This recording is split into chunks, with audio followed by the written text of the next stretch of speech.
Recently, I noticed a sudden surge of interest in the BitBox02 hardware wallet, so in this video, I'll provide an in-depth review, walk you through the entire setup process, and share whether I believe the BitBox hardware wallet is still a dependable choice for storing your crypto. Shift Crypto first released their BitBox hardware wallets in 2015, but in 2019, they launched their new and improved versions, the BitBox02 wallets. So BitBox actually offers two different versions of their wallets, the multi-edition and the Bitcoin-only edition. This review is of the multi-edition, but besides the firmware difference between the two wallets, there's not really a huge difference. So even if you're looking into getting the Bitcoin-only edition, this video is still for you. Also, I have a discount link in the description of this video that will get you 5% off your BitBox order. I know it's not much, but it's like finding the extra fries at the bottom of your bag. It's a small win. Are you really going to complain? So when you open up the box, you will find the BitBox02 hardware wallet, a micro SD card, a USB-C extension cable, a USB-C to USB-A adapter, and some stickers. As for design, BitBox is a Swiss-made wallet. It's definitely unique, and I think it fits the general assumption of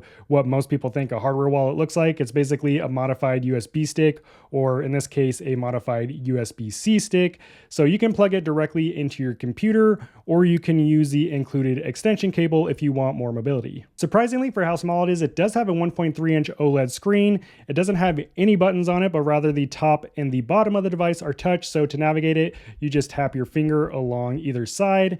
And I like this because then you don't have to worry about buttons breaking down the line. But since the wallet is on the smaller side, if you have really bad eyesight or fat fingers, it could be somewhat of a pain to use. That said, I do have really bad eyesight, and my wife describes my fingers as sausage fingers, and I have no issues navigating the device. It also has a slot on the side of the device to insert the included micro SD card, which I'll touch on later in the video what that is for exactly. But besides user friendliness, overall the BitBox design is really focused on being secure. So let's talk about all the security features of the BitBox02 hardware wallet.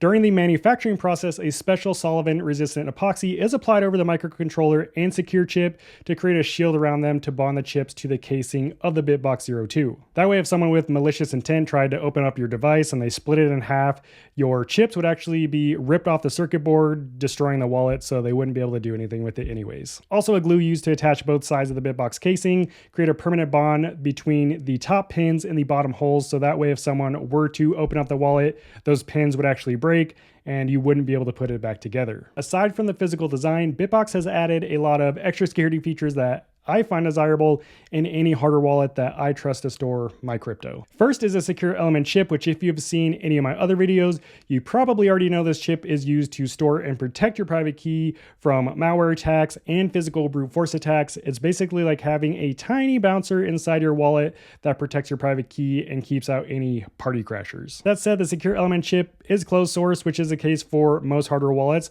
but fortunately everything else is completely open source. So the firmware, the BitBox app, and the microcontroller, which is a tiny computer inside the device, all 100% open source, and they've even gone as far as to provide x-rays of the wallet as well as schematics. The BitBox02 firmware was also audited by Census Labs, who confirmed that there are no vulnerabilities or backdoors in the firmware, and Shift Crypto actually has a bug bounty program which encourages independent researchers to audit their hardware and disclose any findings if they do find something.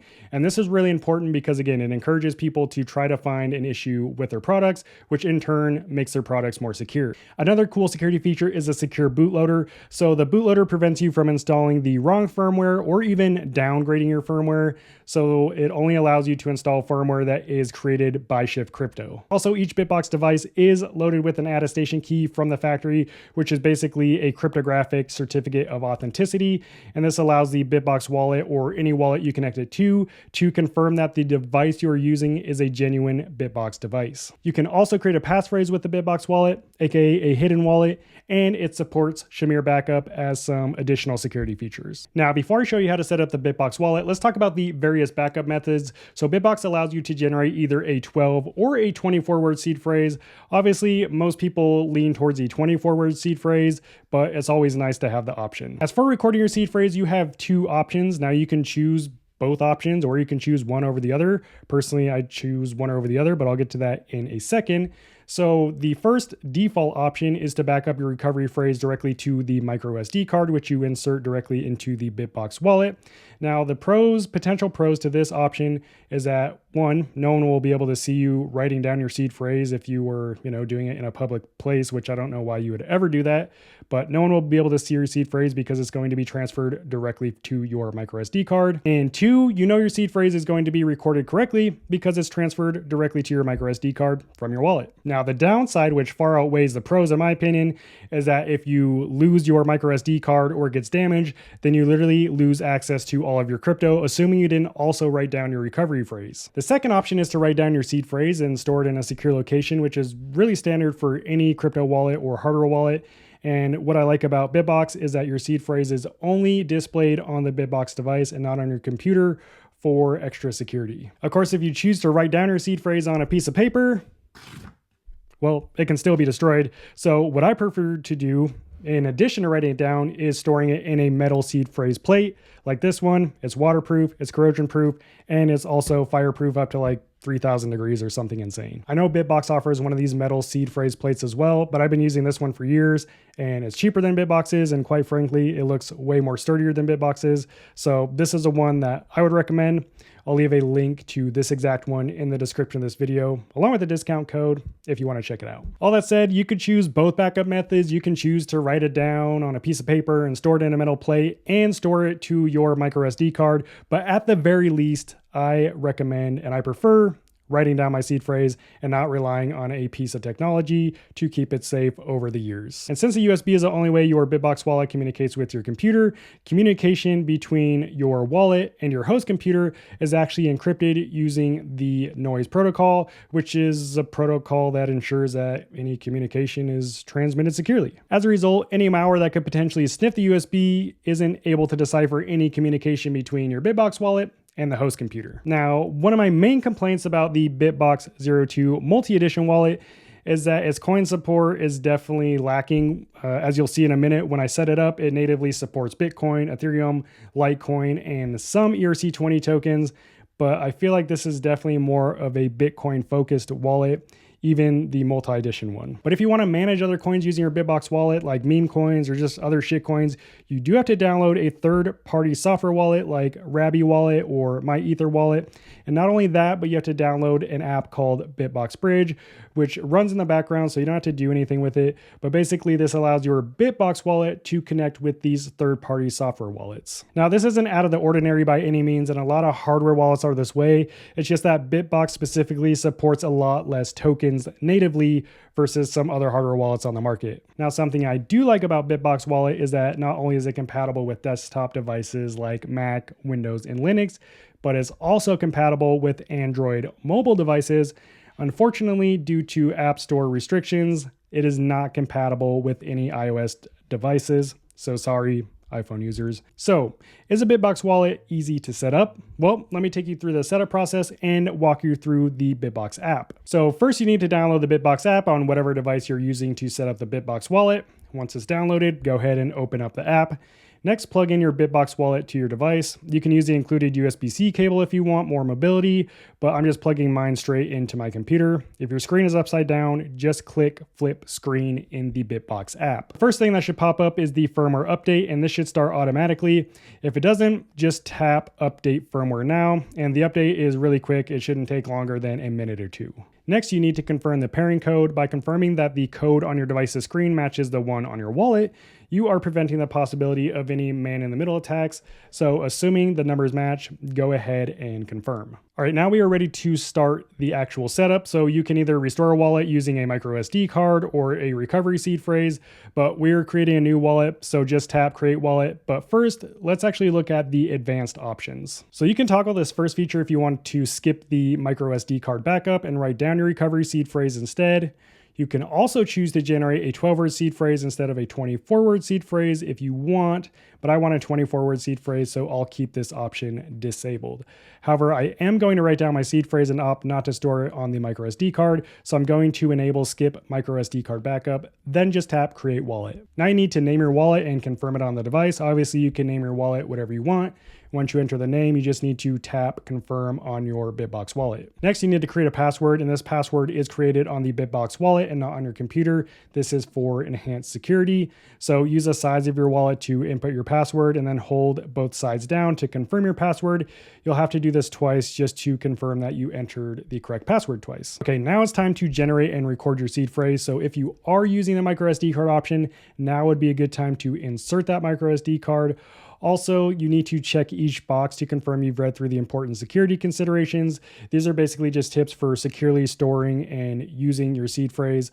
So make sure you take the time to read through them and understand how the seed phrase works if you don't already know the importance of a seed phrase. Okay, so since I opted to write down my seed phrase, the 24 words are going to be displayed on my wallet so I can write them down. So I just use the tap to scroll through each word and write it down as I go.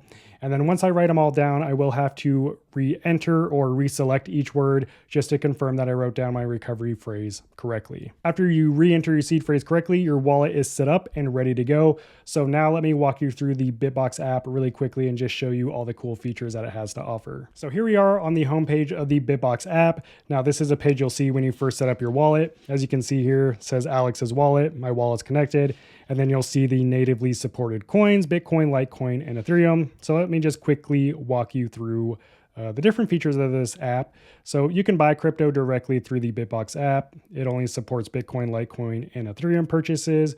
So if you want to purchase Ethereum, for example, you click on that, hit next.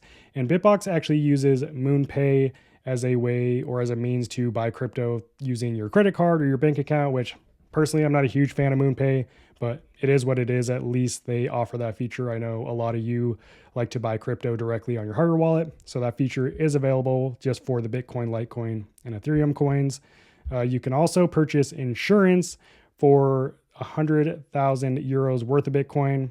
I'm not interested in that, but maybe, some people find that interesting. Now the setting tabs, there's a lot of cool features under here.